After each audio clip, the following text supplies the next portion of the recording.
ভারতবর্ষ ঈর্ষণীয় হয়ে উঠেছিল বিদেশি শক্তির কাছে।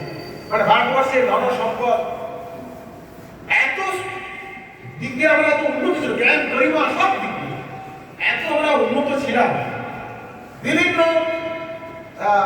গোষ্ঠী এসেছে এখানে, সব হুম পাঠান মোগল সব ভারতবর্ষে এসেছে, লুটপাট করে আমাদের যা কিছু ছিল ভারতবর্ষকে আরো গরিব করে দিয়েছে, আর এখান থেকে সব কিছু নিয়ে তাদের দেশকে উন্নত করেছে।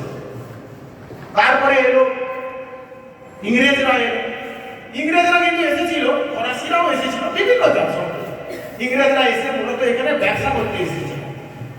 কিন্তু তারপরে তারা এখানে আমাদের ভারতবর্ষের মানুষরা খুব সহজ সরল এবং অতিথি পরায়ণ, তখন যে এসছে তাকে আমরা আশ্রয় দিয়েছি।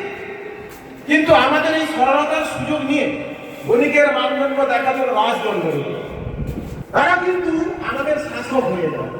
আমরা নিজ দেশে পরবাসী হয়ে গেলাম, আমরা পরাধীন হয়ে গেলাম। আমরা কি খাবো, কি করবো, কি চাষ করবো সবকিছু তারা ঠিক করে নিল।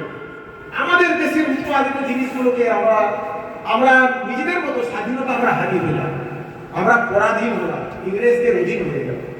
এবং প্রায় 200 বছর তারা আমাদের শাসন, শোষণ, নির্যাতন করল।